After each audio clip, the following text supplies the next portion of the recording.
Diplomatic दुनिया पल पल बदलती है और इस सदी में भी ये दुनिया रोज नए नए आकार ले रही है।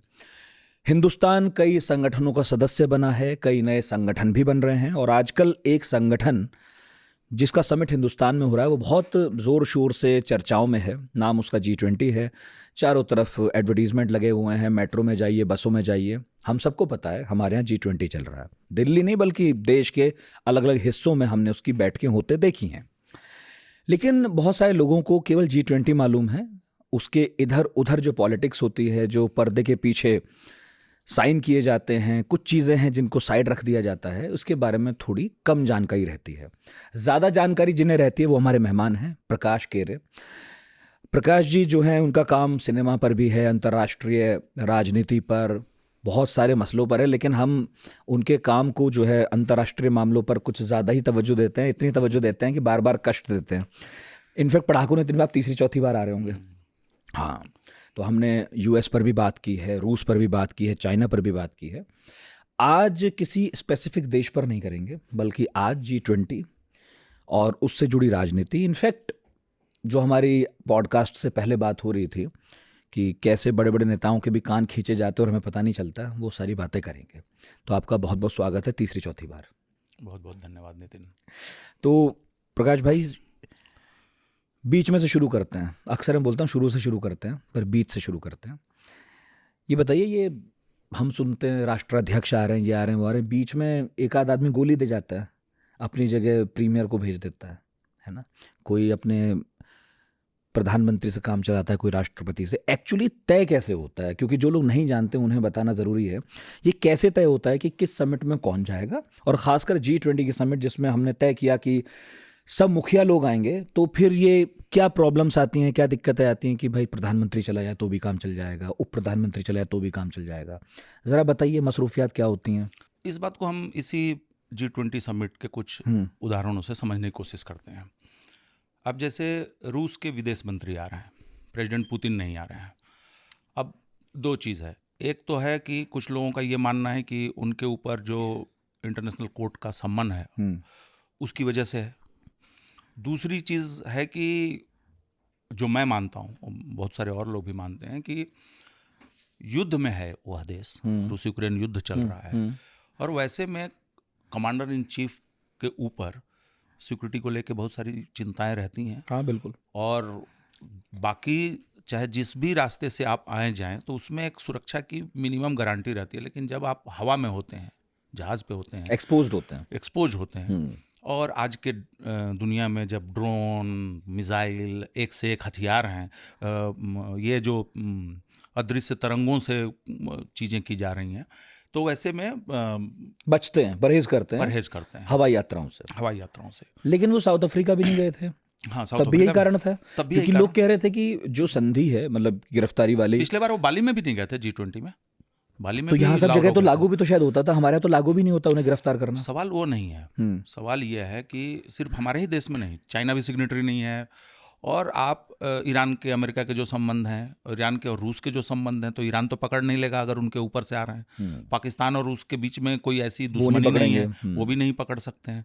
और रूस एक न्यूक्लियर पावर है, उसके प्रेसिडेंट को जो भी अरेस्ट करने की कोशिश करेगा पकड़ने के बाद उसको एक आध बार सोच लेना चाहिए। इस पर एक कहानी याद आ गई कि किसी ने मोहम्मद अली से पूछा कि अगर आप रास्ते में चल रहे हों और किसी ने आपको मुक्का मार दिया तो उन्होंने कहा, मुझे अगर रात में किसी ने सपने में भी ऐसा सोचा तो उसको सुबह सबसे पहला काम ये करना चाहिए कि मेरे पास आके माफी मांगनी चाहिए कि मैंने सपने में देखा कि आपको मैं मुक्का मार रहा हूं। इसके बाद क्या होगा भाई?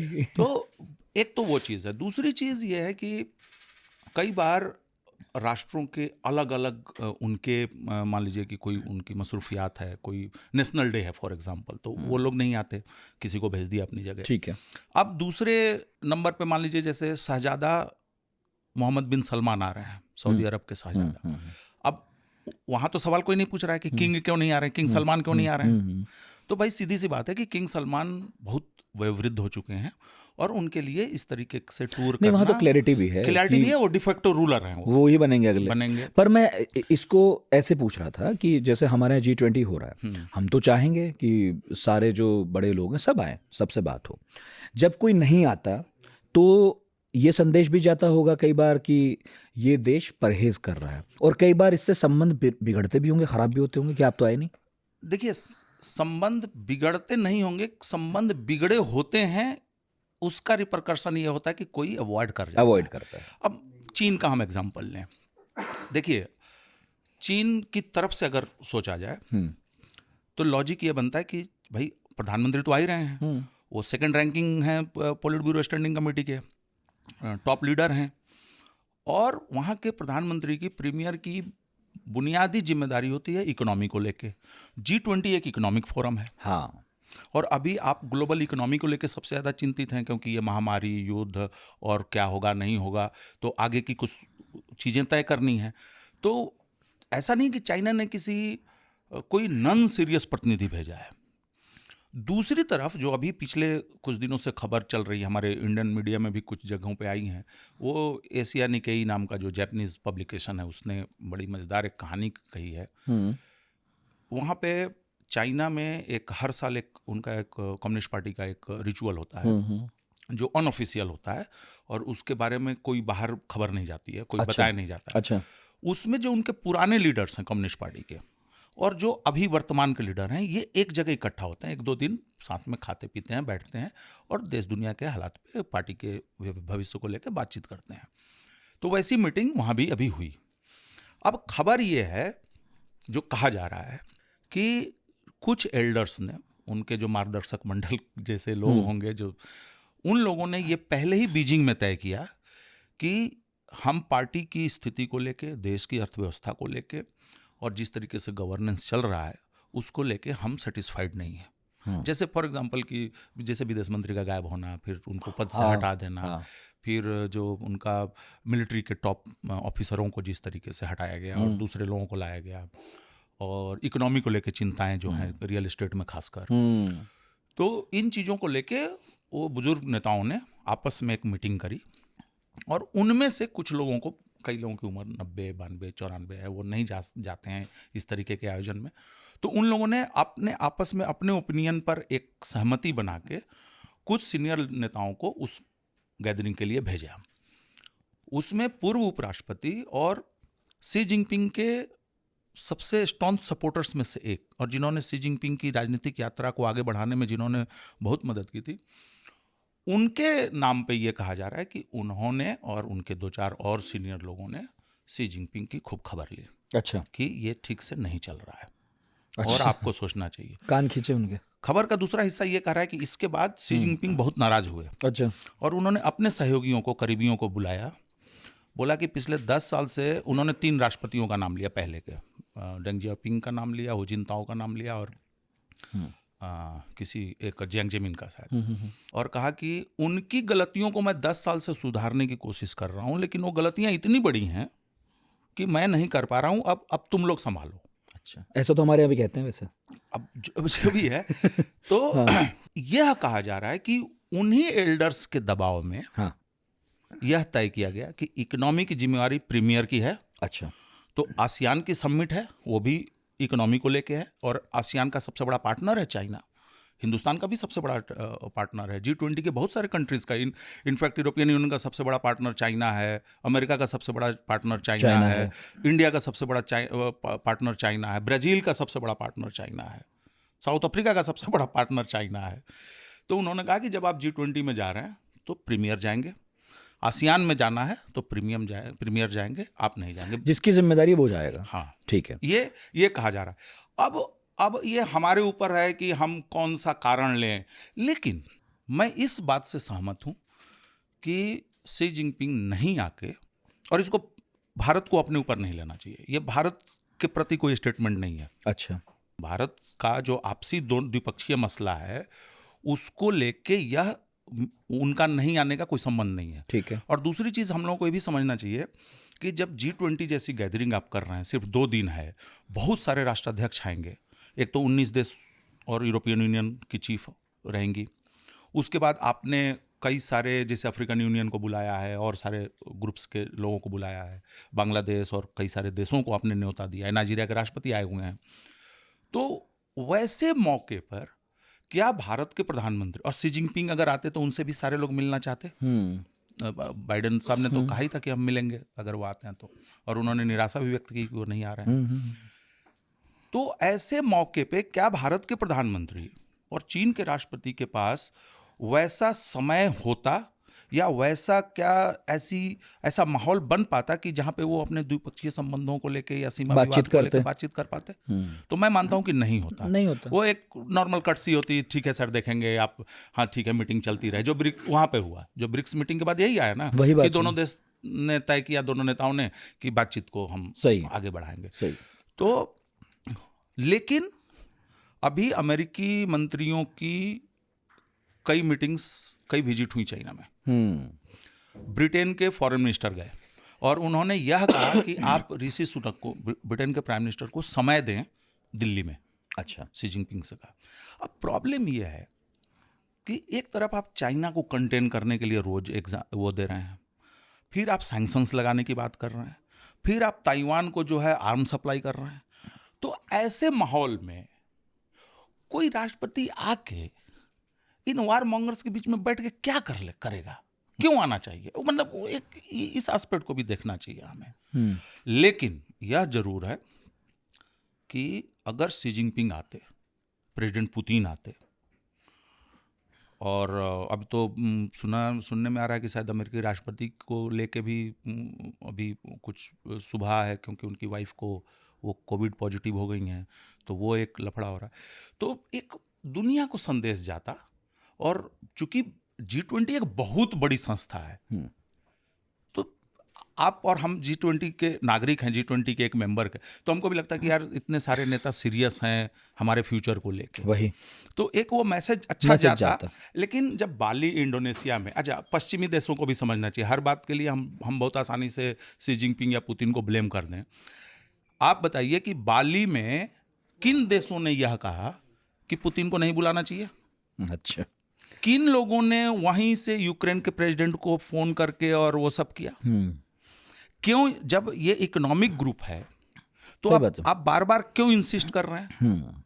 और जो भारत का भी पक्ष है, एक तरीके से भारत ने भी कहा है कि भाई हमको जियोपॉलिटिकल चीज़ों को नहीं घुसाना चाहिए इसमें, हमको बिजनेस पे फोकस करना चाहिए, इकोनॉमी पे फोकस करना चाहिए। तो मुझे लगता है कि ऑलरेडी चीज़ें इस तरीके से इंटरनेशनल सिस्टम में हो गई हैं, फ्रैगमेंटेशंस हो गए हैं, कोल्ड वार की स्थिति है। तो इस तरीके की घटनाएं आपको आगे के सम्मेलनों में भी दिखेंगी। लेकिन आपको एक चीज़ और उदाहरण हम दे सकते हैं, यहाँ पे भारतीय प्रधानमंत्री भी संयुक्त राष्ट्र की महासभा में इस बार नहीं जा रहे हैं, क्योंकि हमारा शायद संसद का कोई विशेष सत्र है, वो चलेगा। तो आना जाना कई सारे एस्पेक्ट्स पर है, लेकिन हाँ एक स्टेटमेंट तो है ही। अच्छा, वैसे आपने G20 की इतनी बात की, बार बार कहा कि एक इकोनॉमिक फोरम है, उस पर तो मैं आऊँगा कि है क्या, जिन्हें नहीं पता वो थोड़ा और जान लें उसके बारे में। पर एक बात बताइए, आपने भी जिक्र कोल्ड वॉर का किया, क्या हम एक नए तरीके की कोल्ड वॉर की तरफ बढ़ रहे हैं? हम उसके बीच में हैं?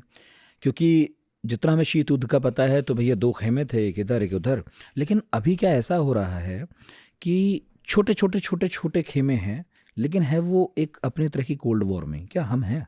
देखिए, आप अगर दुनिया का इतिहास देखें, खासकर हम अगर पिछली सदी को ही लें और इस सदी को भी लें, तो कोई भी ऐसा समय नहीं गुजरा है जब बड़ी लड़ाइयाँ नहीं होती रही हैं। या तो कोई दो देश लड़ रहे हैं आपस में, चार देश लड़ रहे हैं। आपकी बात से मुझे गांधी का कोट याद आ गया कि शांति तो कभी नहीं होती, या तो युद्ध होता है या युद्ध की तैयारी होती है। बिल्कुल, और वो पिछली सदी में यही होता था।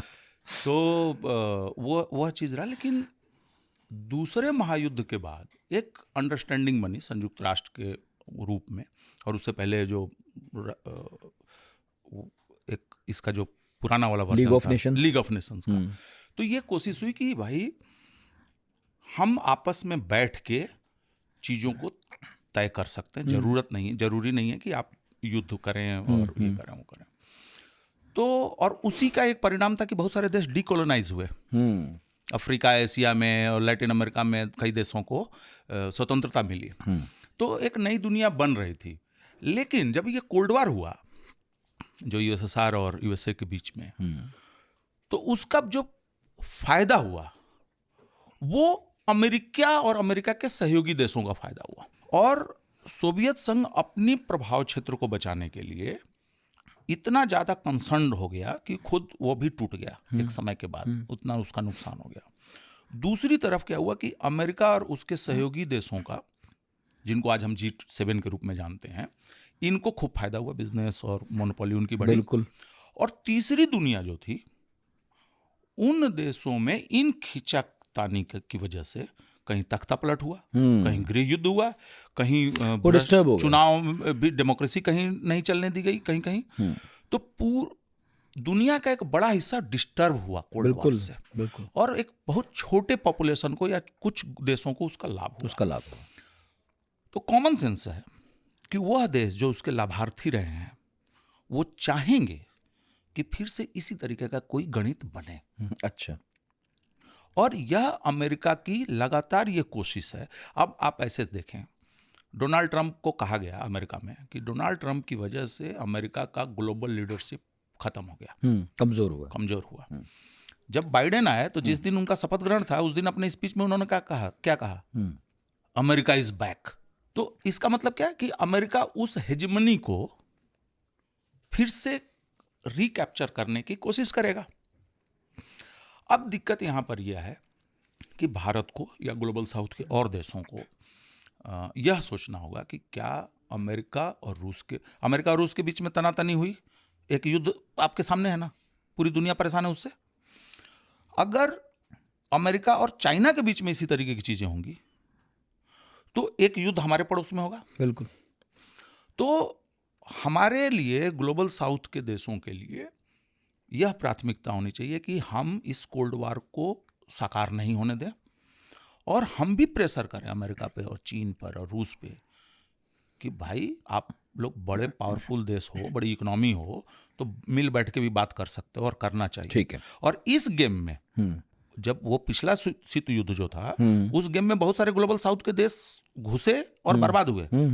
इस बार ग्लोबल साउथ पाकिस्तान ने तो आजाद होते ही पल्लू पकड़ा था। पाकिस्तान छोड़िए, बांग्लादेश, हाँ, सेंटो का मेंबर बांग्लादेश, पूरे अफ्रीका के अंदर तख्ता पलट पे तख्ता पलट, सब लैटिन अमेरिका में तख्ता पलट पे तख्ता पलट। यहां तक कहा जाने लगा था कि अमेरिका में कभी तख्ता पलट नहीं हो सकता। क्यों नहीं हो सकता?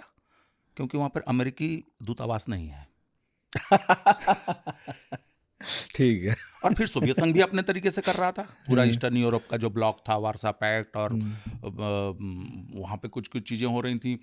और सबसे बुरा ये हुआ कि दुनिया भर में एक तो अमेरिका ने और रूस ने और सोवियत संघ ने खूब मिलिटराइजेशन किया, एक से एक हथियार बने, एक से एक हथियार बने।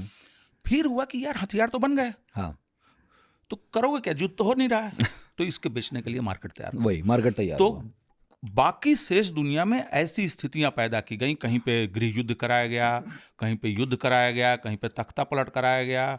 और अगर मैं आपको प्रोटेक्शन दूंगा या मैं आपके साथ अच्छा बिजनेस करूंगा तो उसमें एक शर्त ये भी लाद दी गई कि हथियार भी खरीदो। वही तो कॉन्फ्लिक्ट रहे, ये ज़रूरी था, और ये रहा, तो हमें फ़ायदा नहीं है कोल्ड वॉर होने का, ये मैं समझ गया। लेकिन अब संक्षेप में बताइए, क्या है G20? G20 की शुरुआत का उसका जो बैकग्राउंड है वो यह है कि सोवियत संघ का विघटन होता है, नई दुनिया आकार लेती है, उसके बाद कुछ कुछ युद्ध वगैरह होते हैं। फिर लेट 90s में एशिया में बहुत सारा क्राइसिस होता है, इकोनॉमिक क्राइसिस, खासकर ईस्ट एशियन ब्लॉक में एशियान कंट्रीज और ये सब, सिंगापुर वगैरह, ये सारा बहुत परेशान हो गए थे। और उससे पहले हम लोग 90s में हमारा खुद बुरा हाल था, पूर्वार्ध में उसके। हाँ। और फिर क्या हुआ था कि जब सोवियत संघ का विघटन हुआ तो बहुत सारे देशों ने आर्थिक लिबरलाइजेशन की पॉलिसीज को अडॉप्ट किया था। लेकिन बहुत सारे देशों में ऐसी स्थिति हुई कि आपने पॉलिसी तो ले ली, लेकिन उस पॉलिसी को कारगर ढंग से आगे ले जाने के लिए आपके पास ढांचा नहीं था। बिल्कुल, क्योंकि तब तो आप कम्युनिस्ट ब्लॉक में रहे। अचानक से आप कहो अब मैं, या सोशलिस्ट डेमोक्रेसी से, हाँ नहीं, बिल्कुल, अब अचानक कहो कि मैं इस रास्ते चलूंगा, उस रास्ते का आइडिया है नहीं आपको। हाँ, तो वह जो क्राइसिस हुई, तो उस क्राइसिस को सॉल्व करने के लिए दुनिया की जो बड़ी इकोनॉमीज हैं उनके वित्त मंत्रियों का एक ग्रुप बनाया गया कि आपस में कोऑर्डिनेशन रहे कि कहीं क्राइसिस हो तो बाकी लोग मदद करें, ना हो अवॉइड करें। क्योंकि लिबरलाइजेशन में तो ये है ना कि आप सारे देशों की अर्थव्यवस्थाएं जो है एक दूसरे से कहीं ना कहीं कनेक्टेड है। अगर अमेरिका में क्राइसिस होगा तो आपको दिक्कत होगी, बिल्कुल, हम कुछ बेच रहे हैं तो कुछ खरीद रहे हैं। हाँ, तो ये 1999 में अस्तित्व में आता है। अच्छा, इसके मीटिंग के बारे में कुछ बात नहीं होती थी, किसी को कुछ पता नहीं हर साल होता था ना? हर साल होता था, और पहला अध्यक्ष भारत के ही वित्त मंत्री थे, वो जो ग्रुप था। अच्छा, यशवंत सिन्हा। माहौल से ऐसा लग रहा है जैसे पहली बार बने हैं। पहले हम बने हैं? शुरुआत ही। अच्छा, तय कैसे करते हैं कौन बनेगा? रोटेशनल है, उसमें 4-5 ग्रुप बनाए गए हैं। एक हर ग्रुप में 3-4-5 देश हैं। अच्छा, तो उस ग्रुप में ऑफर जाता है। अच्छा अच्छा, कि भाई आप बन जाएं, आप बन जाएं। जैसे अभी आपने सुना होगा न्यूज़ में, आसियान का 2026 में अध्यक्षता मिलनी थी म्यांमार को। हाँ, सुना मैंने। तो उन्होंने कहा कि भाई हम नहीं बनेंगे, फिलीपींस को दे दिया आपने, उसने पास कर दिया, फिलीपींस को दे दिया। जैसे अभी हम ब्राजील को G20 की अध्यक्षता चली जाएगी, तो वो एक नॉर्मल एक। तो हम पहले थे हाँ जो बने, ठीक है। और ये वित्त मंत्री आपस में मिलते थे और दुनिया की अर्थव्यवस्था के बारे में अंडरस्टैंडिंग बनाते थे, एक दूसरे से कोऑपरेशन करना। और ये सारे जो इस बार भी डिस्कशन होने हैं ना, जैसे कि क्लाइमेट, आपको याद होगा 1992 में रियो कॉन्फ्रेंस हो चुका है जलवायु का। तो जलवायु उस समय भी इशू था, बीमारियां उस समय भी इशू थी, जो अभी भी हैं। बदल नहीं रहे इशू, बदल नहीं रहा। क्राइसिस इकोनॉमिक तब भी थे, तब भी था। अब भी यहाँ जूझ रहे हैं, श्रीलंका जैसे, बांग्लादेश, ये वो सब एशिया में। तो टेररिज्म उस समय भी था, अभी भी है। फिर ये टैक्सेशन को लेके जो झंझट है, कि जैसे मान लीजिए कि एक अमेरिकन कंपनी है, वो जापान में भी उसका काम है, उसका हिंदुस्तान में भी काम है, तो ये टैक्सेशन कैसे होगा? हाँ, तो ये अभी भी ये इशू है, उस समय भी था। तो भाई साहब इतने साल हो गए, इन्होंने समाधान क्या किया? जब समस्या तो जो की त्यों है। नहीं, कुछ चीजें तो हुई हैं। देखिए अब क्या है इनकी प्लेट में समाधान, मतलब क्या उपलब्धि है इनकी? कम है ना, वो कम है। तो ये सब चीज चल ही रहा था तब तक। 2008 में अमेरिका वाली वो फाइनेंशियल क्राइसिस आ गई, जिससे यूरोप भी कुछ प्रभावित हुआ, और कुछ हम भी, और हम लोग भी हुए। और हम लोग तो इसलिए उतना ज्यादा नहीं हुए कि अगर वो क्राइसिस आज आ जाएगी ना, तो हम बहुत ज्यादा प्रभावित हो जाएंगे। क्यों? क्योंकि आप जो फाइनेंशियल सिस्टम है, बैंकिंग सिस्टम है, उसमें आज सारे लोग जुड़ गए हैं कहीं ना कहीं। किसी तब हमारी, अब ऐसे कहीं ना, तब हमारी गुल्लकों में पैसे थे, हाँ, अब हमारे अकाउंट्स में पैसे हैं। अब अकाउंट्स में पैसे, तो आप बैंकिंग सिस्टम के हिस्से, अब आप प्रभावित होंगे। तो बैंक ढहेगा तो आप भी ढहेंगे। तो फ्रांस ने ये कहा कि भाई ये तो ग्लोबल फाइनेंशियल क्राइसिस तो बहुत खतरनाक है, तो इससे कैसे निपटेंगे और आगे ऐसी स्थिति ना पैदा हो, इसके लिए दुनिया के महत्वपूर्ण देश जो हैं वो बैठें, उनके राष्ट्राध्यक्ष बैठें। तो हुआ कि कौन सा ग्रुप है? तो एक ही ग्रुप था, G7, और G7 के पास ये क्षमता नहीं थी कि वो उस क्राइसिस को हैंडल कर सके, क्योंकि वही सबसे ज्यादा प्रभावित थे। वही सही बात, वही बीमार थे, वही कैसे इलाज करेंगे? कैसे करेंगे? इधर चाइना इमर्जिंग पावर है, हाँ, इंडिया इमर्जिंग पावर है, आसियान इमर्जिंग पावर है, ब्राजील इमर्जिंग पावर है। और आपको याद होगा कि ग्लोबल फाइनेंशियल से पहले ही ब्रिक्स की बातें होने लगी थी। गोल्डमैन सैच्स के अर्थशास्त्री 2001 में बोल दिया था कि ये 5 देशों पे नजर रखो, ये बढ़ेंगे आगे, ये सदी इनकी सदी है। बिल्कुल। जिसको बाद में चीन वालों ने कहा कि चीन की सदी है, भारत वालों ने कहा हमारी सदी है, फिर कुछ लोगों ने कहा कि भाई एशिया की सदी है, एशिया के चलो सब मिला लो। तो ये वो ये बात हो चुकी थी। तो इन लोगों ने कहा कि भाई हमारे पास तो कोई ऐसा प्लेटफॉर्म नहीं है संयुक्त राष्ट्र को छोड़ के, जहां पे कि राष्ट्रपति प्रधानमंत्री आके बैठ के बात कर सके, कोई फोरम नहीं है। तब नजर गई कि G20 है। तो पहला सम्मेलन ये 2009 में होता है, जब से लगातार। और आश्चर्य की बात है, देखिए इतिहास का करवट देखिए कि शिखर सम्मेलन को सक्सेस बनाने में और उसको एक पैटर्न देने में चीन और रूस की बड़ी भूमिका रही, अमेरिका की भी भूमिका रही। और आज यही सब इन्हीं की वजह से बाली कॉन्फ्रेंस में जॉइंट स्टेटमेंट नहीं आया। भारत में जितने अभी तक हुए वित्त मंत्रियों का सम्मेलन, विदेश मंत्रियों का सम्मेलन, ट्रेड मिनिस्टर 2-3 और, कोई जॉइंट स्टेटमेंट नहीं है, किसी का नहीं है। और अभी जिस तरीके का बयानबाजी शुरू हो गई है, हाँ। लावरोव ने कहा कि अगर ये लोग ऐसा करेंगे तो हम साइन नहीं करेंगे। याद करें कि बाली में जब गए थे लावरोव, रशियन विदेश मंत्री, तो ये ज्वाइंट डिक्लेरेशन से ठीक पहले बैकआउट करके चले गए थे, अपना बोले कि मैं जा रहा हूं। और अभी भी उन्होंने कहा, और ऊपर से अमेरिका ने कह दिया कि चीन अगर बिगाड़ना चाहता तो बिगाड़ ले। तो पहले ही से इन लोग सब ने अपनी अपनी भूमिका तय कर ली है। हमारे वाले में रंग में भंग कौन डाल रहा? रंग में अमेरिका, रूस और चीन की आपस की खिंचातानी है। भाई हमने तो, हमारे विदेश मंत्री ने बार बार कहा, हमारी तरफ से जो शेरपा हैं। अच्छा, इसमें एक इंटरेस्टिंग चीज़ आपको बताऊं कि जो 3 तरीके के ग्रुप्स होते हैं G20 के, उसमें 2 ऑफिशियल ग्रुप होते हैं। एक होता है मिनिस्टर्स का और दूसरा होता है शेरपाओं का, जो प्रधानमंत्री मतलब उन देशों के राष्ट्राध्यक्षों के या शासनाध्यक्षों के सीधे प्रतिनिधि होते हैं। शेरपा जो हमारे अमिताभ कांत हैं, जो CEO रह चुके नीति आयोग के। तो इन्होंने भी कहा कि भाई जियो पॉलिटिक्स को दूर रखो, टैक्सेशन है, क्रिप्टो है, रुपये पैसे की बात करो, जलवायु है, ये टैक्स हेवंस का मसला है। अब हम चाह रहे हैं कि यूरोप के एक युद्ध को आप हमारी समस्या मत बनाइए प्लीज। युद्ध आपकी वजह से हो रहा है, आप उसको समाधान करिए। जो जयशंकर जी ने कहा, जयशंकर ने कहा, प्राइम मिनिस्टर ने कहा, सबने कहा। हाँ। और अगर हम कुछ उसमें सकारात्मक भूमिका निभा सकते हैं तो हम निभाने के लिए तैयार हैं। जैसे अभी सऊदी अरब में जो मीटिंग हुई, चीन भी गया, भारत से भी गए, डोभाल साहब गए थे। तो ऐसा नहीं है, कोई भी देश, इवन ब्राजील ने कहा, राष्ट्रपति लूला ने कहा ब्रिक्स में, भाई हम तैयार हैं, कुछ अगर हमसे हो सकेगा तो यह तय करना अमेरिका, चीन और रूस को है। अमेरिका और चीन का मसला आर्थिक ज़्यादा है, टेक्नोलॉजी वगैरह से रिलेटेड ज़्यादा है, सैंक्शन से रिलेटेड ज़्यादा है, थोड़ा सा जियोपॉलिटिक्स है ताइवान वाला। रूस वाला पूरा मसला है नाटो और तामझाम।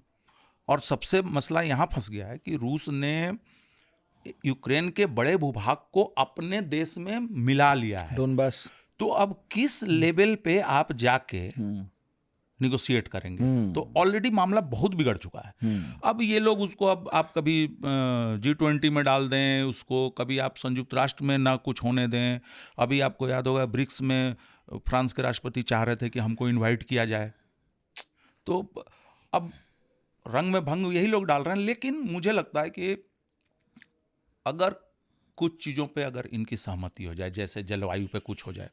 अब जलवायु में क्या लफड़ा है, इंडिया और बाकी देश कह रहे हैं जो डेवलपिंग कंट्रीज हैं कि आप हमें टेक्नोलॉजी दो, आप हमें इन्वेस्टमेंट दो तो हम कुछ करें, तो कर लें, कोयला नहीं जलाएंगे तो आप नहीं दे रहे हो। दूसरा टैक्स हेवंस का मसला है। अब टैक्स हेवंस का मसला अब और लफड़ा है। अब मुझे नहीं लगता कि इसको कैसे ये लोग समाधान कर पाएंगे। चाइना का पैसा है वहाँ, इंडिया का पैसा है, अमेरिका का पैसा है, यूरोप का पैसा है। तो इन्हीं लोगों को तय करना है और इन्हीं लोगों के नज़दीकी कारोबारियों के बैंकों का लेन देन और सब के सत्ता के करीब जो लोग हैं उन्हीं का तो पैसा है, उन्हीं का पैसा है। और आप ही को तय करना है उसे लाएं कैसे। अब टैक्सेशन पे भी क्यों सहमति बन के भी नहीं बन पा रही है। G20 का कोई भी फैसला जो है वो बाइंडिंग नहीं होता। हाँ, अल्टीमेटली आपके और हमारे मतलब द्विपक्षीय ही मसला आ जाता है वो। सब पे बाइंडिंग नहीं है, तो बाइंडिंग नहीं है।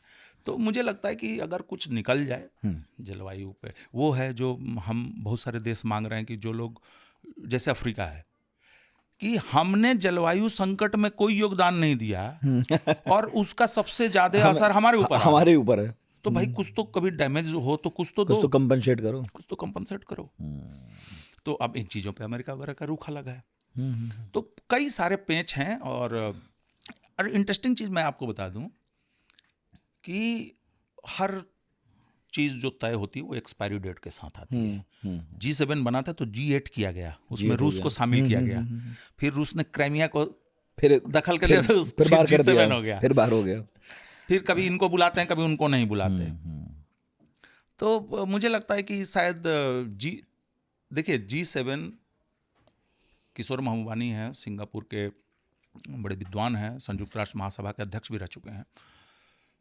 उनका कहना है कि G7 सनसेट ऑर्गेनाइजेशन है। अच्छा, अब इसका सूरज जो है अस्त हो रहा है, डूब रहा है। ब्रिक्स, आसियान, ये जो ग्रुप्स हैं ये सनराइज ग्रुप है, इनका सूर्योदय हो रहा है, अब होगा।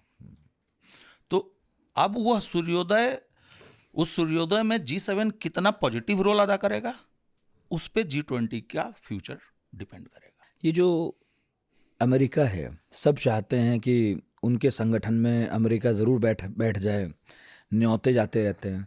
मैं इन ऑर्गेनाइजेशंस की पॉलिटिक्स समझना चाहता हूँ कि इसमें कैसे ये लोग तय करते हैं कि किसको मेंबरशिप दें, किसको ना दें। क्योंकि अभी हम पढ़ रहे थे कि 1 दर्जन देश तो एप्लीकेशन हमारे वाले में लगाए हुए हैं, G20 में दे दो हमको, कोई कहीं कह रहा, कोई कहीं।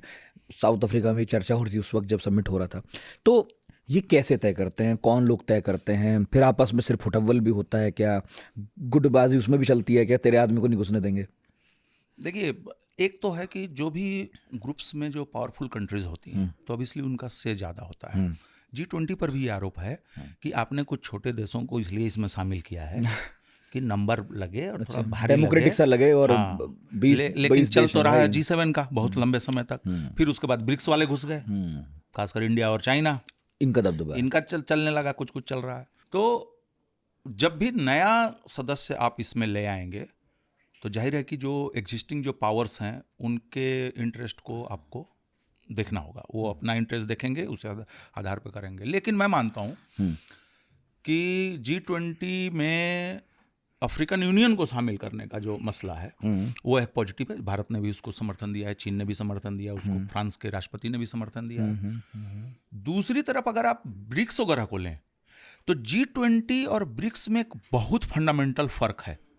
G20 का कोई ऑफिस नहीं है, G20 का कोई सेक्रेटरीट नहीं है, G20 का कोई ऑर्गेनाइजेशनल स्ट्रक्चर नहीं है।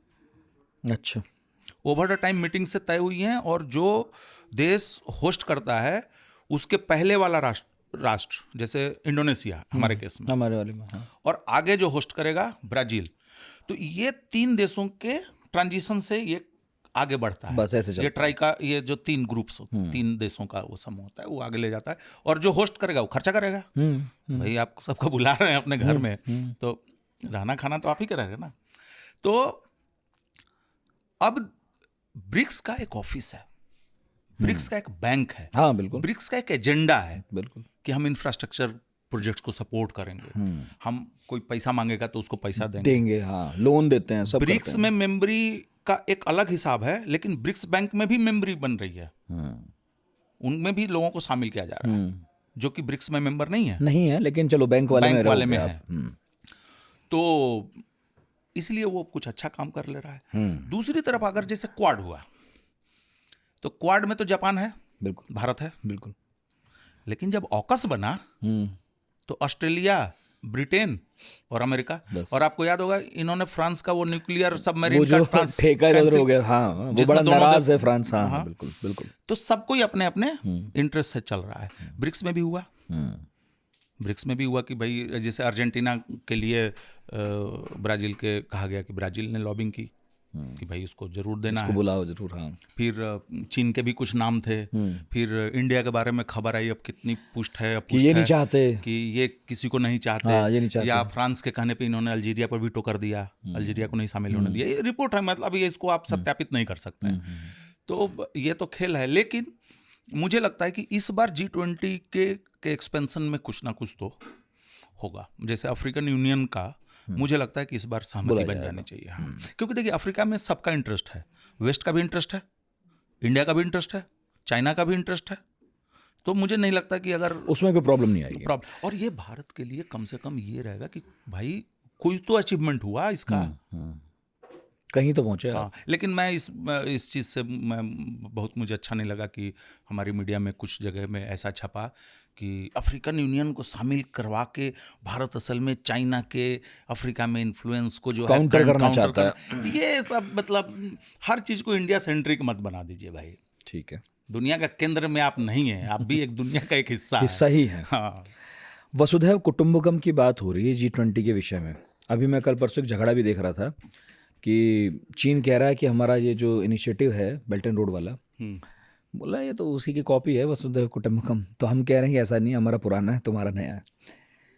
ये आपस में 2 लोग नहीं बैठ सकते, ये 20-22 को बैठा लेंगे और अब एक्सपेंड करेंगे तो चल पाएगा। क्या ऐसा नहीं होता कि छोटे संगठन चलाना आसान होता है, बड़े थोड़ा सा हैंडल करना मुश्किल होता है? देखिए वो चीज़ें तो हैं, वो समस्याएं हैं, लेकिन इस बात पे कोई असहमत नहीं हो सकता कि अगर 20 देशों के नेता या 25-50 देशों के नेता आपस में एक कमरे में बैठें, आमने सामने कहें, सुने, तो कुछ ना कुछ, अब इसके अलावा और क्या उपाय हो सकता है। और रही बात इंटरेस्ट की, तो क्या देशों ने द्विपक्षीय मसलों में या बहुपक्षीय मसलों में क्या लोगों ने समझौते नहीं किए हैं? भाई ऐसा थोड़ी होता है कि हमेशा तराजू बराबर रहेगा। कभी आप 2 कदम पीछे हटे हैं, कभी ये हटे हैं। और एजेंडा ये होना चाहिए कि हम बिजनेस और बाकी तरीके के कोऑपरेशन हम ज़्यादा करें और कॉन्फ्लिक्ट को हम मिनिमाइज करें। तो मैं इस बारे में हमेशा मतलब ऑप्टिमिस्ट रहता हूँ कि देशों को आपस में मिलना चाहिए। वो है ना कि गुफ्तगू बंद ना हो, बात से बात होती रहे। हाँ, वो ये जरूरी है, ये ज़रूरी है। कुछ सवाल आपके लिए आए थे जब मैंने कल बताया आप आने वाले हैं, तो कुछ लोगों का आप में इंटरेस्ट है, कुछ लोगों का विषय में। कुछ लोगों ने कहा कि भाई हम तो 10 साल से उन्हें फॉलो कर रहे हैं, उनकी लिखी टीका टिप्पणियाँ पढ़ते रहते हैं। तो अभी किसी ने कहा कि ये पूछिएगा उनसे कि G20 जो सम्मेलन होते रहे, अब तो एक लंबा समय हो गया, यादगार क्षण आपकी याद में कोई है क्या ऐसा कि जिसमें कहा जा सकता है कि हाँ ये पल यादगार था, G20 में बड़ा था, महत्वपूर्ण था? देखिए, अगर आप पॉलिसीज या मुद्दों की बात करें तो इम्पोर्टेंट मुद्दे हैं, नॉर्मल मुद्दे हैं, लेकिन वो गंभीर टाइप का मसला है नो। तो उसमें ठीक है कि ये इस पे बात हुई, इस पे कुछ फैसले हुए, आदमी ऐसे पढ़ के निकल जाता है। मजेदार तब होता है जब कोई कलरफुल लीडर पहुंचा है। अच्छा। जैसे डोनाल्ड ट्रंप। हाँ, डोनाल्ड ट्रंप जब जर्मनी वाली मीटिंग में, या शायद जर्मनी में ही, प्रेसिडेंट पुतिन के साथ उन्होंने बातचीत की। तो प्रेस ने सवाल किया कि क्या आप राष्ट्रपति पुतिन से कहेंगे कि वो अमेरिकी इलेक्शंस में दखल देना बंद कर दें? तो यस तो बगल में बैठे हुए हैं, आप दखल तो नहीं देंगे ना? तो वो भी हंसते हुए करा कि नहीं। सी उन्होंने कहा बात हो गई। तो ये मतलब एक इतना बड़ा आरोप जो ट्रंप के ऊपर लग रहा था उनका पोजीशन से, तुरंत उन्होंने फुस कर दिया उसको, तुरंत सॉल्व कर दिया। उसके बाद 2019 वाला जो कॉन्फ्रेंस था उसमें फिर डोनाल्ड ट्रंप ने एक बहुत बड़ी बात कही थी कि मैंने चीन के राष्ट्रपति से बात की और हुआवे वगैरह को जो टेक्नोलॉजी ट्रांसफर है और एक्सपोर्ट है उसको मैंने हरी झंडी दी है। अर्जेंटीना में जब हुआ था तो बड़ा एक इंटरेस्टिंग चीज हुई। फैमिली फोटो होता है ना, सारे नेता सारे खड़े होते हैं, तो उनके राष्ट्रपति खड़े हैं। ये बताइए बाद में मुझे कैसे तय कैसे करते हैं कौन कहाँ खड़ा होगा? देखिए, आमतौर पे भाई जो होस्ट है वो तो बीच में खड़ा होगा, बाकी ABCD नहीं। उसमें है कि कहीं कहीं फॉलो करते हैं कि जैसे राष्ट्रपति अगर आप हैं, हाँ, अच्छा, तो आप आगे रहेंगे। अच्छा। प्रधानमंत्री हैं तो पीछे रहेंगे। अच्छा। कई बार कर देते हैं कि जैसे ब्रिक्स में आपने देखा होगा कि वो लाइन से खड़े हो जाते हैं। हाँ, झंडे के हिसाब से BRICS, हाँ, खड़ा हो जाता है। तो ऐसा कुछ हार्ड एंड फास्ट नहीं है। चलिए ठीक है।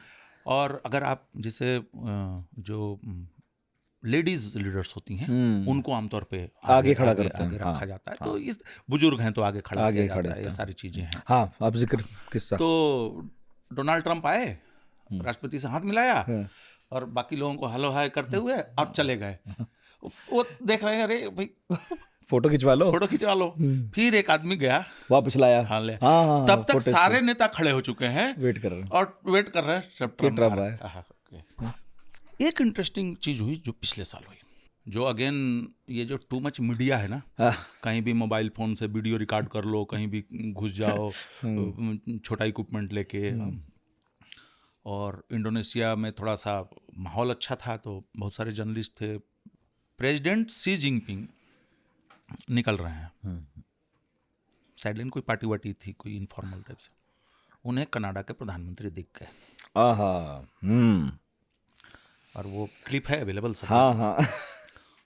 उन्होंने कहा कि आपकी हमारी जो इतनी बात हुई, वन टू वन की बात हुई थी, वो सारी मीडिया में लिख की गई है। तो जिनपिंग ने ट्रूडो को कहा यह बातचीत का तरीका नहीं होता है। डांटा ऑब्वियसली उस तरीके से नहीं डांटते जैसे भाई हमारे स्कूल के टीचर बॉस टाइप नहीं डांटते, लेकिन वो बॉडी लैंग्वेज से और बाकी। वो सीनियर लीडर, इतना उम्र भी ज़्यादा, टुडे यंग भी हैं, और वो एक भाई चाइना आज के डेट में पावर है, पावर। तो उन्होंने कहा कि, तो ट्रूडो ने भी अपना जवाब दिया कि सर बातचीत होती रहनी चाहिए, कुछ चीज़ों पे हम एग्री करेंगे, कुछ चीज़ों पे डिसएग्री करेंगे। तो उन्होंने कहा कि हाँ, लेकिन पहले बातचीत के लिए माहौल बनाना सीखो या बनाओ, ऐसा करके। और फिर उन्होंने फिर मिलेंगे ऐसे करके, ट्रूडो ने कहा कि फिर मिलेंगे, ऐसे हाथ मिलाते हुए मुस्कुरा के चल दिए। लेकिन इंटरनेशनल पॉलिटिक्स के स्टेज पर और टॉप लीडर्स के बीच में अगर प्रोटोकॉल वगैरह को लें तो यह बहुत बड़ी घटना मानी जाती है। जैसे आपको याद होगा नाटो की बैठक में एक बार प्रेसिडेंट ट्रंप गए हैं, वो भी फोटो बहुत फेमस है, और खुद कुर्सी पे बैठे हुए कह रहे हैं मैं चले जाऊंगा, तुम लोग सब पैसा दो, सारा खर्चा अमेरिका देता है, तुम लोग पैसा दो। हाँ, डांट रहे हैं। तो वो अकेले कुर्सी पे बैठे हुए हैं और तमाम नाटो लीडर्स खड़े होकर उनको समझा रहे हैं कि मत जाइए, देखिए कर लीजिए। तो ये इससे एक मैसेज चला जाता है, सिंबॉलिक है कि भाई बॉस कौन है। उसके बाद G20 के बारे में एक जो जब भी यूरोप में और कनाडा में जब भी आयोजन हुआ है G20 का, चाहे वो 2009 हो, 17, 10, 21 में बड़ी संख्या में प्रोटेस्ट हुए हैं। हाँ, और मैं कह रहा हूँ, जैसे यहाँ भी एक प्रोग्राम हो रहा था कि मतलब पीपल्स एजेंडा क्या होना चाहिए G20 का, तो उसको शायद दिल्ली पुलिस द्वारा रोकने की कोशिश हुई। या अभी आपने देखा होगा कि प्रोटेस्ट को लेकर खबरें छपी हैं कि दिल्ली पुलिस किसी तरीके के जमावड़ा या हंगामे की स्थिति से निपटने के लिए तैयार है। इसलिए हमारे यहाँ एहतियात ज़्यादा बरता गया। बरता जाना भी चाहिए, क्योंकि सिक्योरिटी का भी मसला है ना। हाँ, वो तो है ही। तो वो है, हाई हैंडेडनेस नहीं होना चाहिए। क्यों? क्योंकि पिछले प्रोटेस्ट को अगर आप देखें जो यूरोप में हुए, कनाडा में हुए, तो अदालतों द्वारा पुलिस के ऊपर फाइन किया गया और कई केसेस में उनको कहा गया कि आपने गलती की है, मतलब आपको ऐसे प्रोटेस्ट से हैंडल नहीं करना चाहिए। लेकिन मैं दूसरी चीज़ कह रहा हूँ, इसमें जोड़ना चाहूँगा कि G20 के एक इनफॉर्मल फॉर्मेट में, जो हमने कहा कि मिनिस्ट्रियल होता है, शेरपा वाला होता है, एक इनफॉर्मल होता है जिसमें सिविल सोसाइटी, ऑर्गेनाइजेशंस वो आपस में एक दूसरे से अपना कोलैबोरेशन करते हैं। मुझे लगता है कि G20 के इस मीटिंग के लिए ही यह बात मैं नहीं कर रहा हूँ, हमेशा के लिए, कि आप इन्वायरमेंट पे बात कर रहे हो तो यार इन्वायरमेंटल जो NGOs हैं, एक्टिविस्ट हैं, ज्ञानी हैं, एक्सपर्ट्स हैं, उनको तो बुला लो, उनको तो इन्वॉल्व करो ना। हाँ। अगर कोई, जैसे अभी एजेंडा दिया इंडिया में कि G20 के देशों में भारत समेत आर्थिक विषमता की खाई बहुत बड़ी होती जा रही है, तो प्लीज इसको कुछ कर, गरीब होता जा रहा, अमीर होता जा रहा, इस पर कुछ करो। तो इस तरीके के एजेंडा आनी चाहिए, ताकि मुझे भी तो लगे कि भाई हम भी नागरिक भी पार्टिसिपेट कर रहा है, सिर्फ नेता बड़े लोग नहीं कर रहे हैं। और जब आप बिजनेस की बात करें, जब आप इन्वायरमेंट की बात करें, और भी कोलैबोरेशन की बात करें, तो आप ये देखें कि ज़्यादा से ज़्यादा आप केवल कहने के लिए कि दुनिया के 85% पॉपुलेशन के हम प्रतिनिधि हैं, तो वेयर इज दैट 85% लोग, ये भी तो सोचा जाना चाहिए। तो उन प्रोटेस्ट का भी एक अपना इतिहास रहा है, और अभी तक थैंकफुली थोड़े मोड़े चीज़ों को छोड़ के G20 की मीटिंग्स कंट्रोवर्शियल नहीं रही हैं। मतलब ऐसा नहीं हुआ कि बहस गर्मा गर्म हो गई। लेकिन ऑकवर्ड सिचुएशन तो होती ही होंगे ना, जब दो देशों के लोग बात आपस में करते नहीं है, मतलब दो देशों के राष्ट्रपति या प्रधानमंत्री, और वो आमने सामने ऐसे समिट्स में आते हैं, और केवल G20 की बात नहीं कर रहा हूँ मैं, तो कुछ अजीबोगरीब सी सिचुएशंस पैदा होती हैं। बिल्कुल होती हैं। अभी जैसे आपने अभी हाल में देखा होगा, यूरोप के देशों की एक मीटिंग थी, तो सर्बिया के राष्ट्रपति भी गए थे उसमें। सर्बिया के राष्ट्रपति, सर्बिया जो है वो रूस का थोड़ा करीबी है, तो उसमें यूक्रेन के राष्ट्रपति जेलेंस्की भी गए थे। तो बाकायदा ये नहीं साफ सुनाई दे रहा है कि एग्जैक्ट बात क्या हो रही है दोनों में, लेकिन जेलेंस्की पूरा उन पर खफा है, और वो ये कह रहे हैं कि तुम मेरे से इस तरीके से मत बात करो। और वोविक जो है, जो प्रेसिडेंट वहाँ के, वो 7 फीट जैसा एकदम इतना ऊंचा, और जेलेंस्की थोड़ा सा नाटे। तो ये असल में ये कह रहे थे कि आप रूस का समर्थन करना बंद करो, और ये हमें भी पैसा दो, सहयोग करो, जैसे बाकी यूरोपीय देश दे रहे हैं। ये सब कुछ बात हो रही थी, और लेकिन जेलेंस्की थोड़ा से उसमें थे, गुस्से में थे, मतलब खींच में थे। तो वो उन्होंने कहा कि तुम इस तरीके से बात मत करो। तो इस तरीके से ऑकवर्ड सिचुएशन हो जाती है। लेकिन देखिए G20 में स्थिति कब खराब हुई है? रूस और अमेरिका की स्थिति खराब हुई क्राइमिया के बाद। हाँ। और चीन का मसला फंसा ट्रंप के टाइम में। उसके पहले तो चीन आपका एलआई भी है। चीन तो पश्चिम का बड़ा एलआई है भाई, सबसे बड़ा एलआई है, जिनसे उसका झगड़ा चर्चित है, चाहे वो अमेरिका या भारत हो, सबसे बड़ा एलआई। और ये कहा जाता है ताइवान वगैरह को लेके, वन चाइना पॉलिसी किसकी दी हुई है? वो तो अमेरिका की दी हुई है ना, कि चाइना एक है, वन चाइना है, ताइवान नाम का कोई देश नहीं है। हम मानते हैं उसे। हाँ, हम भी मानते हैं। अच्छा, कुछ लोग पूछ रहे हैं, वागीश हैं जैसे, जो हम आपस में पहले कह भी रहे थे कि जब यूएन है तब G20 की ऐसी भी क्या ज़रूरत? नहीं, देखिए यूएन जनरल असेंबली में अगर आप देखें तो वहाँ लोग जाते हैं, अपना बस्ता खोलते हैं, भाषण देते हैं, उतर आते हैं। वहाँ एस्कॉर्ट सेटलिंग भी करते हैं। जैसे आपको याद होगा कर्नल गद्दाफी कई घंटे तक बोलते रहे अरे थे। वो तो 9 घंटा या 8 घंटा कुछ इस टाइप से था। वो तो टेंट लेके जाते थे, वहीं गाड़ते थे और फिर पूरा दबदबा रहता था, 10-10 घंटे बोलूंगा, अब रोक लो। फिर कोई जाता है, जैसे ये गए थे वेनेजुएला के राष्ट्रपति गए, एक दिन पहले जॉर्ज बुश ने भाषण दिया था, तो कह रहे हैं कि यहाँ शैतान आया था। अच्छा, ह्यूगो चावेज़ बोले थे, हाँ कोई तो बोला था, हाँ, और यहाँ सल्फर की गंध मौजूद है, और फिर ऐसे उन्होंने प्रार्थना किया। बाप रे। फिर एक गया वो नेतन्याहू गए, उन्होंने एक फर्जी वो निकाला ग्राफ और दिखाया कि ईरान जो है न्यूक्लियर बम ऐसे ऐसे बना रहा है।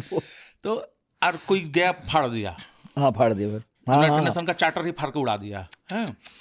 और भारत पाकिस्तान का आप देखते ही हैं, वो तो खूब चलता है, दोनों कुछ ना कुछ वो बोलेंगे। देखने में मजा बहुत आता है। हाँ। फिर होता है कि जब इजरायली रिप्रेजेंटेटिव बोलने के लिए आए हैं, प्रधानमंत्री राष्ट्रपति, तो फिलिस्तीनियंस और बाकी सब बायकॉट कर जाते हैं। हाँ। फिर अमेरिका के प्रेसिडेंट बात करेंगे तो वेनेजुएला वाले और बाकी वो सब भाग जाएंगे। वो क्यूबा का राष्ट्रपति आएगा तो वो बाकी उठ के चले जाएंगे, जैसे फिडेल कास्ट्रो वगैरह। हाँ, मुझे ना वो वाला बड़े मजेदार शॉट लगता है जिसमें चे गुवेरा जा रहे हैं यूएन में। हाँ, 62-63 में।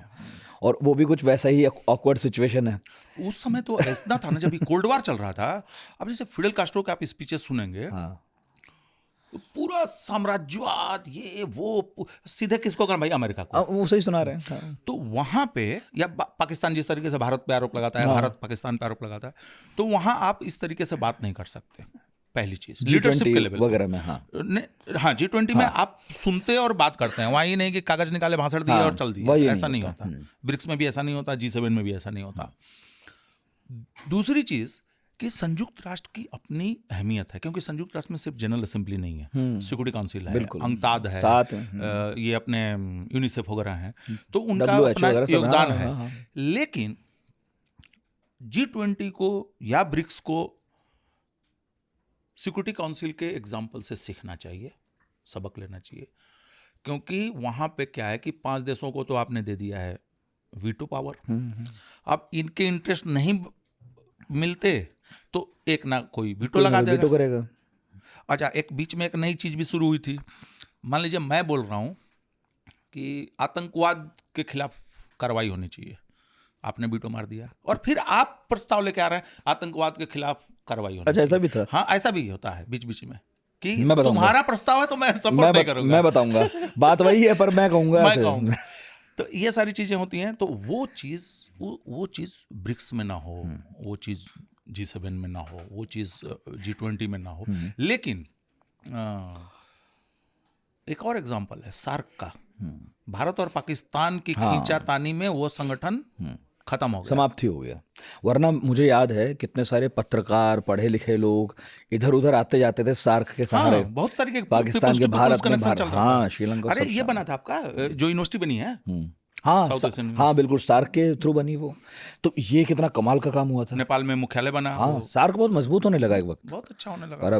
लेकिन भारत और पाकिस्तान की आपसी खींचातानी ने इन्होंने खत्म कर दिया। और मजे की बात है कि प्राइम मिनिस्टर मोदी के कार्यकाल में ये सब हुआ, और इनके शपथ ग्रहण में, पहले शपथ ग्रहण में सारे सार्क देशों के नेता आए थे। इन्होंने बुलाया था। हाँ, सार्क। तब ये चर्चा होने लगी थी कि शायद सार्क को फिर से जिंदा करने, मजबूत करने की कोशिश करेंगे, एशिया के नेता बनने की तरफ प्रयास है। और इन्होंने बोला भी था कि गरीबी उन्मूलन के लिए हम लोग सब मिल के आएंगे। हाँ, और उस वक्त तो खैर पाकिस्तान से भी आए लोग और माहौल बना तो था। पर अब देखिए ऐसा ही होता है जब दो टकराते हैं। एक पूनिया साहब है हमारे, वो सुनते हैं हमें। G20 के सभी मेंबर्स जो देश हैं, क्या कभी ऐसा संभव है कि आपस में वीज़ा फ्री हो जाए? क्या मतलब इस तरफ बढ़ते बात की जा रही है, कभी कुछ सुना आपने? देखिए, वीजा फ्री होना उतना महत्वपूर्ण नहीं है जितना कि यह हो कि वीजा की प्रक्रिया जो है वो थोड़ी आसान हो। अच्छा, वो करने के लिए कोशिश होनी चाहिए। जैसे अभी आपने देखा होगा कि जब प्राइम मिनिस्टर मोदी गए थे अभी स्टेट विजिट के लिए अमेरिका, तो वहाँ पे बात हुई कि H1B1 वीजा को लेके थोड़ा सा। बिल्कुल। फिर ब्रिटेन से बात हुई कि आप जो ये फ्री ट्रेड एग्रीमेंट कर रहे हैं तो आप ये सब रिस्ट्रिक्शन हटाइए, हल्का कीजिए। उधर से बात हुई भी थी शायद कि हम कर रहे हैं। और अब अगर चीन और भारत की बात करें तो इन्होंने तो दोनों देशों ने एक दूसरे देशों के पत्रकारों को भी वीजा देना बंद कर दिया है, हैं? तो मुझे लगता है कि फोकस इस पर होना चाहिए। देखिए, हम लोगों को थोड़ा रियलिस्ट होना चाहिए कि सिचुएशन, ये वीजा फ्री होना कोई आसान बात नहीं है। हाँ। और हर देश, जितने सारे ये ब्रिक्स ये G20 के देश हैं, सब कहीं ना कहीं रिफ्यूजी क्राइसिस से, इलीगल माइग्रेशन से जूझ रहे हैं। तो मुझे लगता है कि उतना नहीं सोचना चाहिए, लेकिन यह जरूर उम्मीद करनी चाहिए कि वो नियम आसान होते जाएं। हाँ, उस तरह तो बढ़ ही सकते हैं कम से कम। अली हैदर कह रहे हैं, मेरा सवाल प्रकाश जी से ये है कि क्या वो ब्रिक्स प्लस को G7 के समानांतर एक शक्तिशाली संगठन मानते हैं या नहीं? देखिए, मुझे लगता है कि अगर हम G7 वर्सेस ब्रिक्स या ब्रिक्स प्लस सोचने लगेंगे तो अंततः हम कोल्ड वॉर के ट्रैप में ही फंसेंगे। अच्छा। आप क्या जो ब्रिक्स के देश हैं वो क्या G7 देशों के सहयोग के बिना चल सकते हैं क्या? नहीं। जैसे फॉर एग्जांपल अमेरिका और इंडिया का रिलेशन है, तो अमेरिका से हमको कितना ट्रेड बेनिफिट है, बिल्कुल। उसी तरीके से चीन और अमेरिका का कितना बेनिफिट है। तो होस्टाइल होके एक दूसरे से तो काम चल नहीं सकता। लेकिन जैसा हमने पहले कहा कि वो सनसेट ऑर्गेनाइजेशन है G7, अब उसके देशों की इकोनॉमी थोड़ी कमजोर हो रही है और ब्रिक्स ऑलरेडी वॉल्यूम में आगे बढ़ गया है। लेकिन हमें इस तथ्य को भी नहीं भूलना चाहिए कि G7 के देशों की जनसंख्या बहुत कम है और ब्रिक्स के देशों की जनसंख्या बहुत ज्यादा है। तो अभी हमें बहुत लंबी यात्रा तय करनी है। एक सवाल था, हालांकि इसका जवाब आपने दिया ही है। बलरामपुर से आस्था मिश्रा पूछ रही थी कि क्या मिस्टर पुतिन का G20 में ना आना सिर्फ उनके सेफ्टी की वजह से हुआ है, या फिर जैसा सुनने में आ रहा है ऐसा ही कि वो सेफ्टी वजह से नहीं आ रहे, या फिर वजह कोई और है? और क्या चाइना के प्रेसिडेंट भी इसी वजह से नहीं G20 में आ रहे, अलग कर रहे हैं खुद को G20 से धीरे धीरे लोग, मतलब जो इस बार का एजेंडा है कुछ भी उससे? देखिए, जो तो एक तो पहले जो हमने बात कही, दूसरी चीज़ ये है कि पुतिन का ना आना सिक्योरिटी कंसर्न का ही मसला है और उनके आने से माहौल ज़्यादा गर्म हो जाता। हाँ, पश्चिमी में बहुत ज़्यादा। अच्छा, एक चीज़ और हो जाती, एजेंडे से फोकस हट जाता, पूरा फोकस हट जाता। ये बयानबाजी होती, बायकाट होने लगता, वो बोलते तो ये बायकाट करते, ये वो बोलने आते तो वो जाते, तो ये पूरा तो एक अच्छी बात हो रही है वो। और दूसरी चीज़ कि लावरोव उनके बहुत कॉन्फिडेंट हैं, बड़े डिप्लोमेट माने जाते हैं, तो और उनका इंडिया के साथ उनका अच्छा संबंध, अभी ब्रिक्स में भी गए थे तो प्राइम मिनिस्टर सबसे बातचीत हुई है, तो अच्छा है। जहाँ तक सी जिनपिंग की बात है तो वो हमने कहा कि अगर उनको कोई मैसेजिंग करनी है ना आके, तो वह मैसेजिंग पश्चिम के लिए है, वो भारत के लिए नहीं है। और दूसरी चीज़ कि जहाँ तक एजेंडे की बात है तो प्रीमियर का आना एजेंडे के लिए उस पर कोई असर नहीं, ज़्यादा ही बेहतर है। अच्छा, कपिल राठी ने पूछा है, लेकिन G20 पे नहीं, कि एक बहुध्रुवीय दुनिया बन रही है, मल्टीपोलर, इंडिया की भूमिका क्या रहेगी? चाइना से हम compete कैसे करेंगे? देखिए, बहुध्रुवीय दुनिया बन रही है और भारत उसमें एक बड़ा भागीदार है, क्योंकि हम बहुत बड़ी आबादी हैं और हमारी अर्थव्यवस्था के बढ़ने के चांसेस हैं, संभावनाएं हैं। और ऐतिहासिक दृष्टि से भी अगर आप देखें, गुटनिरपेक्ष आंदोलन हो, संयुक्त राष्ट्र के अंदर के जो इनिशिएटिव्स हों, या ग्लोबल मंचों पे कभी कभार जो भी कंट्रीब्यूशन देने की बात हो, तो भारत का एक अच्छा खासा रिकॉर्ड रहा है, पॉजिटिव रिकॉर्ड रहा है। तो वो बहुध्रुवीय दुनिया में भी हमारी जगह होगी। लेकिन सवाल सिर्फ चाइना से compete करने या किसी देश से compete करने का है, तो उसके लिए हमें अपनी जो आर्थिक क्षमताएं हैं, जैसे फॉर एग्जांपल, हालांकि वो विषय नहीं है, लेकिन मैं कहूँगा कि दुनिया में कोई भी विकासशील देश है, विकसित देश है, उसकी इकोनॉमी का सबसे बड़ा जो आधार होता है वो मैन्युफैक्चरिंग सेक्टर होता है। और भारत में हिस्टोरिकली मैन्युफैक्चरिंग सेक्टर जो है हमारी जीडीपी में बहुत छोटा हिस्सा है वो। तो जब तक हम चीज़ें अपने बाजार के लिए नहीं बनाएंगे, दुनिया की बाजार के लिए नहीं बनाएंगे, ज़्यादा से ज़्यादा सामान नहीं बनाएंगे, तब तक हमारी अर्थव्यवस्था को वह गति नहीं मिलेगी जो हम जो चीन के पास है, जो चीन के पास है, जापान के पास है, साउथ कोरिया के पास है। तो उधर हम लोगों को ध्यान देना चाहिए। और मुझे लगता है कि चीन के साथ compete करने में हमें थोड़ा सा बहुत तरीके के जो एस्पेक्ट्स हैं, जो पॉलिसी लेवल पे क्या किया होगा चाइना ने, चाइना ने वर्कफोर्स तैयार करने के लिए क्या किया होगा, चाइना ने अपने रिसोर्सेज को कैसे मैनेज किया होगा, चाइना किन चीज़ों पर फोकस करता है, इन सारी चीज़ों, या जापान ने कैसे किया होगा। जो भी विकसित देश हैं, चाहे जो बड़ी इकोनॉमीज हैं, उनसे हम लोगों को उन चीज़ों पर फोकस करना चाहिए, न कि नकारात्मक चीज़ों पर। और जैसे कोई कहता है कॉम्पीट करना चाहिए, तो क्या आप ये कहेंगे कि हाँ करना चाहिए, आप ये कहेंगे कॉम्पीट क्यों करना, सहयोग करो एक दूसरे का? नहीं, स्वस्थ प्रतिस्पर्धा हो सकती है। जैसे एग्जांपल देखिए, अभी हुआई ने एक फ़ोन रिलीज़ किया है, चाइना में उसकी धूम मच गई है, और उसमें जो चिप इस्तेमाल किया है उन्होंने इंडिजीनियसली बनाया। हालांकि कुछ लोग आरोप लगा रहे हैं कि नकल कर लिया है जो भी, लेकिन उन्होंने अपना बनाया, सारे कंपोनेंट अपने बनाए उन्होंने। हुआई आप जानते हैं कि सब जगह बैन है और ये सैंक्शंस है उसके ऊपर। तो चाइना ने यह दिखाया कि अगर आप हमें चिप देने से रोकेंगे तो हम इफिशिएंट चिप बना सकते हैं। एक कंपटीशन का तरीका ये हो गया कि आपने हमें नहीं दिया, हम बना लिए। दूसरा ये है कि चाइना ने कहा कि आप टेस्ला बनाते हो, आप आईफोन बनाते हो, आप हमारे यहाँ बनाओ, हम आपको जगह दे रहे हैं, रिसोर्सेज दे रहे हैं, जो भी दे रहे हैं, आप आइए हमारे साथ। तो ये एक सहयोग हुआ। तीसरा चीज ये है कि आप मेरा मार्केट आपके लिए खुला है, आपका मार्केट मेरे लिए खुला है, आपका भी सामान आए, मेरा भी सामान आए, और ग्राहक को हम तय करने दें कि वो क्या पसंद करता है। तो ये एक स्वस्थ प्रतिस्पर्धा हुई। और चाइना ने उसमें किया, जैसे रीजनल इकोनॉमिक एक फ्री ट्रेड बनाया उन्होंने 20 देशों के साथ। भारत भी उसमें बातचीत में था, लेकिन हमने कुछ चाइनीज ऐप्स को बैन किया और हमारे यहाँ स्वदेशी का नारा भी लगता है। ऐसे में एक कॉन्ट्राडिक्शन नहीं है इसमें? देखिए, आज के युग में स्वदेशी और राष्ट्रवाद को लेके बहुत समझदारी, आंख खोल के रखनी चाहिए। पहली चीज, क्या स्वदेशी आप कर लेंगे? कोई कहीं कार्बन उत्सर्जन हो रहा है और बाढ़ और सूखा आपके यहाँ जा रहा है, तो क्या स्वदेशी है? न क्राइसिस स्वदेशी हो सकती है, न उसका समाधान स्वदेशी हो सकता है। आप अनाज नहीं बेचोगे मार्केट में, तो आप एग्रीकल्चर सेक्टर में कैसे आप ग्रोथ करोगे? अभी चाइना वो सबसे बड़ा कार एक्सपोर्टर हो गया। तो अगर चाइना का माल खरीदने वाला या चाइना वाले अगर ये सोचे हम अपने देश में रखते हैं, हम ही बनाते हैं, हम ही खर्च चढ़ते हैं, तो फिर तो हो गया। हम तेल के बिना हमारा स्वदेशी क्या चलेगा बताइए? भाई हम तो सब बाहर से ही ले रहे हैं ना। तो एक तो ये चीज स्वदेशी, इस पर बात हो कि हमारे पास स्वदेशी क्या है? हमारे पास स्वदेशी हमारा लेबर है, वह स्किल्ड है कि नहीं, उसके अंदर क्षमता है कि नहीं। स्वदेशी हमारा रिसोर्सेस, उसको हम किस तरीके से उसका इस्तेमाल कर सकते हैं। स्वदेशी हमारी शिक्षा व्यवस्था। चाइना ने चाहे जबरदस्ती की, माओ की तानाशाही रही, क्या रही नहीं रही, सब अपनी जगह वो बहस है, लेकिन 30 साल तक उस आदमी ने क्या किया? सबको पढ़ना होगा। आप 80 साल के बूढ़े भी हैं ना, तो आपको साक्षर होना पड़ेगा।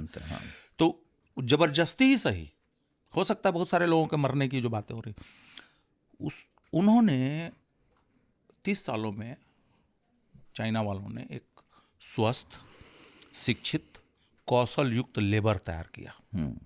फिर पहुंचते हैं रिचर्ड निक्सन और हेनरी किसिंजर। फिर नया लीडर आता है देंग जियाओपिंग। इकोनॉमी खुलती है, आप पैसा ले जाते हैं, आप टेक्नोलॉजी ले जाते हैं, वहां लेबर फोर्स तैयार है, सस्ती लेबर थी। अभी तो क्या हुआ, आपके यहाँ फॉक्सकॉन आया था, वो भाग गया। और बहुत सारी कंपनियां, जहां कोरोना काल में कहा जा रहा था कि हम हब बनेंगे, पता चला कंपनियां भाग रही हैं। क्यों? क्योंकि लेबर फोर्स नहीं। अभी कुछ दिन पहले हर्ष गोयनका है उद्योगपति, उनका ट्वीट देख लीजिए कि हम कहां से हायर करें, लायक लोग ही नहीं मिल रहे हैं। तो भाई आपको उन सब चीजों पर ध्यान रखना पड़ेगा, चाहिए। और एक और चीज मैं इसमें जोड़ दूं कि दुनिया के इतिहास में कोई भी इकोनॉमी जब डेवलप्ड कैटेगरी में गई है, विकसित कैटेगरी में गई है, तो उसने अपने डेमोग्राफिक डिविडेंड, जनसंख्या में कामकाजी लोगों की ज्यादा संख्या होना और डिपेंडेंट माने बच्चों, किशोरों और बूढ़ों की संख्या कम होना, जब इस स्थिति में वह देश रहा है तो उसकी आर्थिक स्थिति बढ़ी है। आमतौर पे यूरोप के देशों को, अमेरिका वगैरह को 40 साल मिला, जापान को सबसे ज्यादा 60 साल मिले, चाइना को करीब करीब 30-35 साल मिला, अभी चल रहा है उसका। हमारा खत्म होने पर जा रहा है, हमने उसका यूज नहीं किया। दूसरा, दुनिया के हम उन देशों में से हैं जहां हमारे वर्कफोर्स में औरतों की सबसे कम भागीदारी है। तो 50% तो यार तुमने तो ऐसे ही खो दिया सब घर में। अब लोग क्या बोल रहे हैं, चाइना की जनसंख्या बढ़ा रही है। अरे भैया, तुम्हारे यहाँ जवान है और घर में बंद किए हुए हो, ये ज्यादा बुरा है। बुरा तो ये है ना, उसके पास अगर 50 आदमी अवेलेबल है तो 50 आदमी काम करेगा, काम पे है। तुम्हारे यहाँ 500 आदमी भी रहेगा तो पता चला कि तुमने आधे पढ़े लिखे नहीं होंगे, आधे कौशल युक्त नहीं होंगे, और बाकी को तुम घर पे बिठा दोगे। बात वहीं आ गई। हाँ, किसी को पैरवी के आधार पर नौकरी दे दोगे, किसी को पैरवी के आधार पर निकाल दोगे, फिर तो बात तो वही होगी ना। बात वहीं आ गई। तो हमें इन चीज़ों पर ज़्यादा फोकस करना चाहिए, और राष्ट्रवाद का मतलब ये होना चाहिए कि हमारा देश आगे बढ़े।